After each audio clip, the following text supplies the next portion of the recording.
नमस्कार दोस्तों, स्वागत करता हूँ आपके अपने YouTube चैनल में। दोस्तों आज के इस वीडियो में हम ये जो शेड्यूल सेकंड है उसके नोटिफिकेशन के बारे में इंपॉर्टेंट पॉइंट्स को हाईलाइट करेंगे। दोस्तों वो इंपॉर्टेंट पॉइंट्स क्या क्या हैं और दोस्तों उसको पढ़ के हम कैसे अपना जो एप्लीकेशन फॉर्म है उसको हम एकदम सही तरीके से फिल कर सकते हैं। और दोस्तों एक चीज़ और अब मैं आपको बता दूं, दोस्तों ये जो नोटिफिकेशन आया है दोस्तों इसमें बहुत सारे इंपॉर्टेंट चीज़ें भी लिखी होती हैं जिसको जानना बहुत ज़रूरी है। दोस्तों इसको मैं जल्दी जल्दी बहुत कम टाइम में इसको मैं हाईलाइट करके आपको मैं समझा देता हूँ इसमें चीज़ें क्या क्या लिखी हुई हैं। दोस्तों आप वीडियो को लास्ट तक जरूर देखिएगा, दोस्तों आपको बहुत कुछ सीखने को और जानने को मिलेगा। तो दोस्तों सबसे पहले देखते हैं। दोस्तों इसमें जो लिखा है कि engagement schedule is as under, engagement schedule जो बताया है तो रजिस्ट्रेशन डेट जो है आपका 3 अगस्त से 23 अगस्त तक होगा। दोस्तों उसके बाद आपका जो एडिट और या करेक्शन जो विंडो है वो ओपन होगा अप्लीकेंट्स के लिए 24 तारीख से 26 तारीख तक आपका ये होगा। तो दोस्तों ये चीज़ें इसमें रहा। और दोस्तों आपको TRCA तो पता ही है, आपको मिनिमम TRCA BPM के लिए 12,000 हो जाएगा और मैक्सिमम जो TRCA हो जाएगा 29,380 हो जाएगा। और दोस्तों उसी वैसे ही सेम टू सेम ABPM के लिए मिनिमम TRCA 10,000 और मैक्सिमम 24,470 रुपये है, इसका मैक्सिमम TRCA है। तो दोस्तों ऐसे ही देखना है, जल्दी जल्दी समझ लेंगे इसको, बहुत ही आसान भाषा में इसको समझ लेंगे। दोस्तों एक चीज़ और लिखा है ब्रांच पोस्ट मास्टर, दोस्तों इसको समझेंगे। दोस्तों इसमें बस यही लिखा हुआ है कि जो भी BO है, ठीक है, अगर वो सिंगल हैंडेड है तो BPM को सारे काम करने पड़ेंगे, ABPM के भी काम करने पड़ेंगे और BPM काम तो करेगा ही अपना। दोस्तों उसको कंबाइंड ड्यूटी अलाउंस भी बोलते हैं, कंबाइंड ड्यूटी भी बोलते हैं दोस्तों, उसके लिए कंबाइंड ड्यूटी अलाउंस भी मिलता है।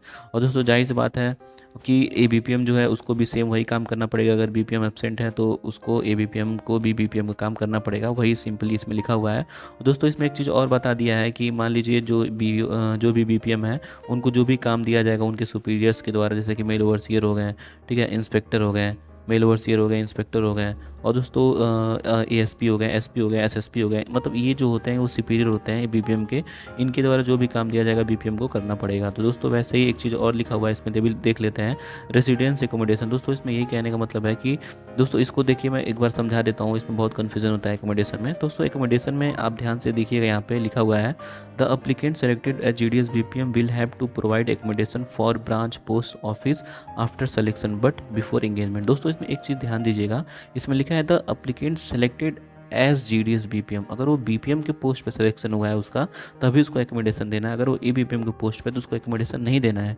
लेकिन दोस्तों यहाँ पे होता क्या है ना कि अगर मान लीजिए BPM नहीं है, बस ABPM है उस BO पे, तो उस BO पे ABPM को भी एकोमोडेशन देना पड़ सकता है, ठीक है, एक उसको भी एकोमोडेशन देना पड़ेगा अगर वहाँ पे BPM नहीं है तो, अगर ABPM की ज्वाइनिंग हो रही है BPM की ज्वाइनिंग नहीं हुई तो दोस्तों उस केस में ये रेसिडेंस और एकोमोडेशन काम करता है, ठीक है। तो दोस्तों एक चीज़ और इसमें लिखा हुआ है कि जो एकोमोडेशन होता है, यहाँ पे देखिएगा, जो एकोमोडेशन होता है should meet the standards as prescribed by the directorate letter.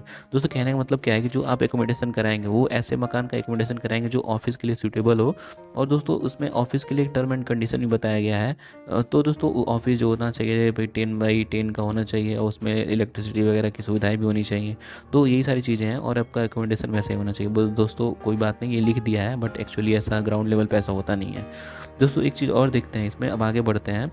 तो दोस्तों इसमें ABPM के बारे में देखते हैं। दोस्तों ABPM में भी जैसे मैंने आपको बताया कि अगर BPM एब्सेंट है तो उसकी जगह ABPM को भी BPM का चार्ज दिया जा सकता है, BPM को भी ABPM को भी कंबाइंड ड्यूटी करना पड़ सकता है। दोस्तों वही बात है कि जो उसको ड्यूटी असाइंड होगा वो MO IPO मतलब कि mail overseer, inspector, ASP SP SSP द्वारा असाइन किया जाएगा उसको कंबाइंड ड्यूटी। दोस्तों एक चीज़ और इसमें 7th पॉइंट देखिएगा कि जो ABPM है दोस्तों उसको डिलीवरी जुरिडिक्शन में ही रहना है, मतलब कि जो भी गाँव में उसको डाक बांटना उसी में उसको रहना है।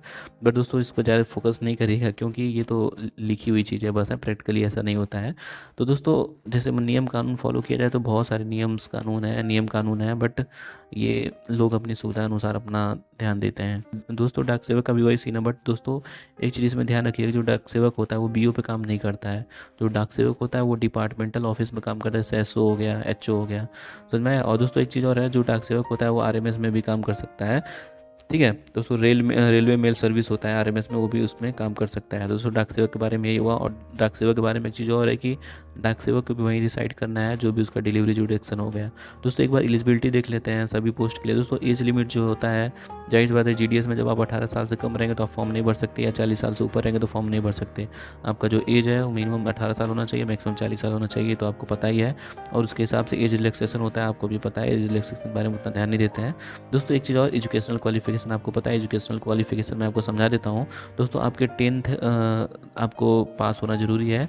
और दोस्तों 10th में जो इंग्लिश और मैथमेटिक्स सब्जेक्ट है वो दोस्तों कंपलसरी सब्जेक्ट है, मतलब मैथमेटिक्स और इंग्लिश आपका होना ही चाहिए 10th में, समझ में आया दोस्तों, ये चीज़ रहा। और दोस्तों जो भी आप जिस भी बोर्ड से आप पढ़े हैं दोस्तों सारे बोर्ड वैलिड हैं, लेकिन दोस्तों ओपन यूनिवर्सिटी को छोड़ के दोस्तों, अगर आप बोला ओपन स्कूल से ओपन कॉलेज से अगर 10th आप किए हैं दोस्तों आपका वो वैलिड नहीं होगा, उसको नहीं एक्सेप्ट किया जाएगा।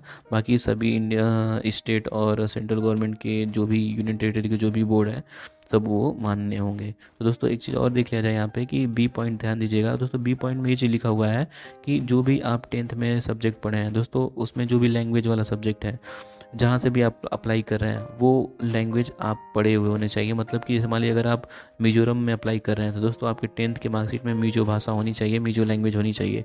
अगर नहीं है तो आप अप्लाई नहीं कर सकते, भले ही आपको आता ही क्यों ना हो। दोस्तों ये चीज़ है, इसको ध्यान रखिएगा। दोस्तों अदर क्वालिफिकेशन देखते हैं, ये बहुत इंपॉर्टेंट हो जाता है अदर क्वालिफिकेशन। दोस्तों अदर क्वालिफिकेशन में लिखा है नॉलेज ऑफ कंप्यूटर। दोस्तों मैं कहता हूँ कि कंप्यूटर सर्टिफिकेट आपको ज़रूरी है, कंप्यूटर सर्टिफिकेट लेके जाइएगा। अगर नहीं है तो हो सकता है वो कुछ सॉर्ट आउट करने के लिए कुछ चीज़ें आपको बताएं, बट दोस्तों अगर आपके पास कंप्यूटर नहीं है, कंप्यूटर नॉलेज नहीं है, तो आप कोई भी 60 दिन का कंप्यूटर सर्टिफिकेट बनवा लीजिए, ठीक है। और उसको भाई अगर GDS का फॉर्म भरते हैं, अगर सिलेक्शन होता है तो उसको जरूर लेके जाइएगा, वरना रिस्क नहीं लेना है आपको, ठीक है। बाकी चीज़ नॉलेज ऑफ साइकिलिंग तो भाई होता ही है, आपको सबको होता है। एडवोकेट मीन्स ऑफ लिवलीहुड, मतलब कि डिक्लेरेशन में जब आप सेकेंड डिग्री कराने जाएंगे तो उस टाइम डिक्लेयर करा लेंगे कि भाई मुझको जो है लिवलीहुड के लिए मैं इस पे डिपेंड नहीं करता हूँ TRC पे, मेरे पास अदर सोर्सेज भी हैं, मतलब कहने का मतलब इसका वही हुआ मोटी मोटी। तो दोस्तों आगे देखते हैं इसमें, आगे दोस्तों देखते हैं इसमें। उसके बाद दोस्तों सिलेक्शन क्राइटेरिया, आपको पता है कि सिलेक्शन क्राइटेरिया कैसे होता है, कि जाहिर सी बात है कि आप जब फॉर्म अप्लाई करेंगे उसके बाद आप शॉर्ट लिस्ट होंगे, फिर DV कराने जाएंगे, तो यही सारी चीज़ें होती हैं दोस्तों। अब दोस्तों एक चीज़ और मैं आपको बता दूं, इसमें लिखा है कि applicant having both marks and grade, मतलब कि आपको जब एप्लीकेशन फॉर्म आप भरेंगे दोस्तों, तुम ध्यान से सुनिएगा, जब आप एप्लीकेशन फॉर्म भरेंगे तो उसमें मतलब बहुत सारे टर्म एंड कंडीशन आते हैं, ठीक है, बहुत सारे मार्क्स फिल करने के ऑप्शन आते हैं दोस्तों। इसमें बच्चे बहुत ज़्यादा गलत कर देते हैं, जिनके अच्छे अच्छे मार्क्स होते हैं उनका भी गलती फॉर्म अप्लाई हो जाता है और दोस्तों उनका DV में रिजेक्ट कर दिया जाता है। दोस्तों इसको ध्यान देना है, ध्यान ये देना है कि दोस्तों अगर मान लीजिए आपके 10th की मार्कशीट में मार्क्स, पॉइंट्स, ग्रेड तीनों दिए हुए हैं दोस्तों, आपको सिर्फ मार्क्स अप्लाई करना है, आपको पॉइंट्स और ग्रेड को छोड़ देना है, ठीक है। अब बस आपको मार्क्स फिल करना है दोस्तों। इन केस अगर आप मान लीजिए आपके बस मार्कशीट में ग्रेड दिया है, ठीक, ओनली ग्रेड दिया है, ठीक है, तो दोस्तों उस केस में आपको सिर्फ ग्रेड भरना है, आपको उसको कन्वर्ट नहीं करना है। जहाँ कन्वर्ट किया आपका फॉर्म गलत हो गया, DV में आपको छाड़ दिया जाएगा। अब ऐसा नहीं कि आपका फॉर्म का जो स्टेटस है, ठीक है, उसको मतलब फॉर्म को रिजेक्ट कर दिया जाएगा दोस्तों, फॉर्म को नहीं रिजेक्ट किया जाएगा, आपको DV के टाइम आपको रिजेक्ट कर दिया, कैंडिडेट रिजेक्ट कर दिया जाएगा DV के टाइम, डॉक्यूमेंट वेरिफिकेशन के टाइम। दोस्तों इस बात को एकदम ध्यान से अपने दिमाग में रखिएगा और फॉर्म अप्लाई करते टाइम इसको ध्यान दीजिएगा। तो दोस्तों अब आगे पढ़ते हैं।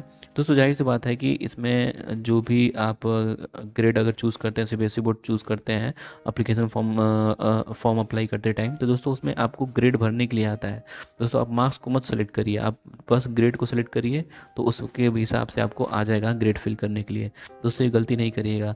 और जाहिर सी बात है दोस्तों एक चीज़ और बहुत कॉमन देखने को मिलता है, बच्चे कहते हैं कि सर मेरा 95% था, मेरे दोस्त का भी 95% था, उसका हो गया, मेरा नहीं हुआ। दोस्तों उस केस में क्या होता है कि जब दो लोगों के जब सेम मार्क्स मिल जाते हैं तो उनके उसके बाद उसमें कुछ प्रेफरेंस होते हैं, उसको डिपार्टमेंट फॉलो करती है और लोगों को सेलेक्ट करती है। दोस्तों देखो वही प्रेफरेंस समझेंगे दोस्तों। सबसे पहले ये होता है कि देखा जाता है कि कौन किसका एज सबसे ज़्यादा है दोस्तों। अगर मान लीजिए दो लोगों का मार्क्स जो है सेम है, ठीक है, लेकिन दोस्तों जब दो लोगों का मार्क्स सेम है तो एक सीट पे दो लोगों का सिलेक्शन कैसे हो सकता है दोस्तों। उस केस में लोगों का डेट ऑफ बर्थ देखा जाता है कि जिसका डेट ऑफ बर्थ ज़्यादा है उसको सिलेक्शन दे दिया जाता है दोस्तों। उसमें प्रेफरेंस देख लेते हैं। एक तो पहले बार DOB देखा जाता है, उसके बाद जो शेड्यूल ट्राइब्स की जो ट्रांसफॉर्मेंस होते हैं उसको पहली प्रायोरिटी दी जाती है अगर मार्क्स सेम है तो। उसके बाद ST फीमेल। दोस्तों ऐसा ही चार्ट है, प्रेफरेंस आप पढ़ लीजिएगा पॉज करके। तो दोस्तों अब आगे बढ़ते हैं, आगे देखते हैं।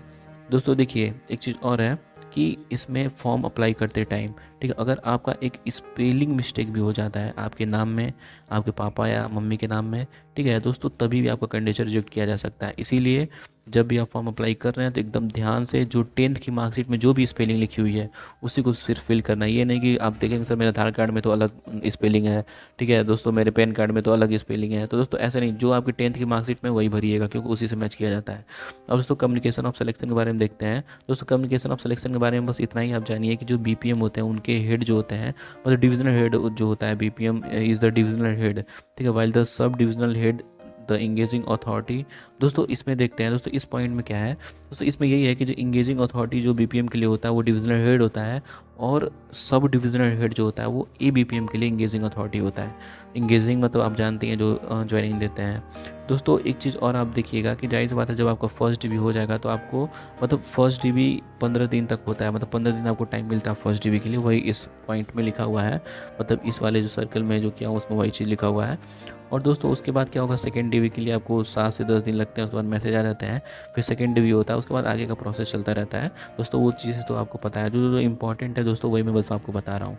दोस्तों एक चीज़ और देखिएगा कि एक इसमें बहुत इंपॉर्टेंट इंस्ट्रक्शन लिखा है कि जो भी कैंडिडेट हैं, जो भी अप्लीकेंट हैं दोस्तों, वो आप अपना जो डिटेल होता है, पर्सनल डिटेल है, ठीक है, उसको आप दोस्तों हाइड करके रखिएगा, किसी को बताने की ज़रूरत नहीं है, उसको डिस्क्लोज़ नहीं करना है, ठीक है। वही चीज़ इसमें दिया हुआ है। दोस्तों आगे देखते हैं कि जब आपका फॉर्म सबमिट हो जाएगा, लास्ट डेट जब ख़त्म हो जाएगा उसके 3 दिन बाद आपको ऑनलाइन करेक्शन का, उसके बाद 3 दिन आपको ऑनलाइन करेक्शन के लिए पोर्टल ओपन हो जाएगा, आप ऑनलाइन करेक्शन कर सकते हैं। दोस्तों यही चीज़ लिखा हुआ है उसमें, और कुछ नहीं लिखा। और दोस्तों एक चीज़ और लिखा हुआ है इसमें कि अगर आप मान लीजिए कोई करेक्शन करते हैं, ठीक है, अगर मान लीजिए कुछ भी आपकी गलती हो जाती है उसमें फॉर्म में, तो आप करेक्शन करते हैं, तो दोस्तों उसमें जो भी चीज़ें आप पहले से भरे हुए थे, मतलब फर्स्ट एप्लीकेशन में जब फॉर्म अप्लाई करे थे पहली बार, तो जो भी चीज़ें भरे हुए थे, अब दोस्तों उस बेसिस पे नहीं आपका मेरिट बनेगा, जो आप करेक्ट कर दिए हैं उस बेसिस पे आपका मेरिट बनेगा। समझ में आया। और दोस्तों जो भी आप करेक्शन कर रहे हैं उसके बाद आपको फ़ीस पेमेंट करना ज़रूरी है। फ़ीस पेमेंट किए बिना आपका जो करेक्शन है वो सक्सेसफुल नहीं माना जाएगा, आपको फ़ीस पेमेंट करना बहुत ज़रूरी है। दोस्तों ये चीज़ जो है बहुत ध्यान रखिएगा। अगर आपको कोई भी डाउट हो तो आप कमेंट बॉक्स में कमेंट करके पूछ लीजिएगा फॉर्म अप्लाई करने से पहले। दोस्तों यही सारी चीज़ें रहीं। और दोस्तों अगर हम आगे देखें तो दोस्तों एक चीज़ बहुत इंपॉर्टेंट है जो कि इसमें देखते हैं दोस्तों, selection of division and exercising references. दोस्तों कहने का मतलब क्या है कि जो भी आप डिवीज़न का सिलेक्शन कर रहे हैं और जो भी प्रेफरेंस आप डाल रहे हैं दोस्तों, उसमें हम करेंगे क्या कि अगर मान लीजिए कोई भी अगर हम ब्लैंक कर देते हैं, कोई भी चीज़ को हम ब्लैंक छोड़ देते हैं तो दोस्तों उसको काउंट नहीं किया जाएगा, ठीक है। और दोस्तों एक वीडियो में और बना के अपलोड करूँगा कि आपको कौन कौन से पॉइंट को ध्यान देना है फॉर्म को अप्लाई करते टाइम। दोस्तों बहुत इंपॉर्टेंट है, उस वीडियो को जरूर आप देखिएगा, कल मैं वो वीडियो अपलोड कर दूँगा, ठीक है। तो दोस्तों आप मेरे चैनल को सब्सक्राइब कर दीजिए अगर आप चैनल पर नए हैं तो। दोस्तों यही सारी चीज़ें रहीं, उसके बाद तो बहुत ज़्यादा चीज़ें इतनी इंपॉर्टेंट नहीं लिखी हैं जो कि आपको एक्सप्लेन किया जाए। समझ में आया। तो दोस्तों बस यही चीज़ें रहा। उसके बाद फिर आपका ये सारे जितने अंडरटेकिंग और एकोमोडेशन या डिक्लेरेशन जितने चीज़ें हैं वो सब लिखी हुई हैं। दोस्तों एक चीज़ और है कि इसमें आपको ये सारे जो डॉक्यूमेंट लिखे हैं फर्स्ट डीबी में, ये सारी चीज़ें डॉक्यूमेंट इंपॉर्टेंट है। जैसे ओरिजिनल मार्कशीट हो गई 10th की, और कास्ट सर्टिफिकेट हो गया आपका। अगर आप पीडब्ल्यूडी से बिलोंग करते हैं तो पीडब्ल्यूडी सर्टिफिकेट होना चाहिए। अगर ट्रांसजेंडर से बिलोंग करते हैं, ट्रांसजेंडर आप हैं तो ट्रांसजेंडर सर्टिफिकेट होना चाहिए। ओरिजिनल और डेट ऑफ बर्थ प्रूफ में 10th की मार्कशीट चल जाती है, इसमें ज़्यादा कोई बड़ी बात नहीं है। तो दोस्तों बस यही रहा पूरा नोटिफिकेशन का समरी। और दोस्तों इसमें जो जो इंपॉर्टेंट चीज़ें थी वो मैंने आपको एक्सप्लेन कर दी। दोस्तों आज की वीडियो बस इतना ही। अगर ये वीडियो पसंद आया, एक्सप्लेनेशन पसंद आया तो वीडियो को लाइक ज़रूर करिएगा और चैनल को सब्सक्राइब भी कर लीजिएगा। फिर मिलते हैं किसी नेक्स्ट वीडियो में किसी दूसरे टॉपिक के साथ। तब तक के लिए दोस्तों बाय, टेक केयर, जय हिंद।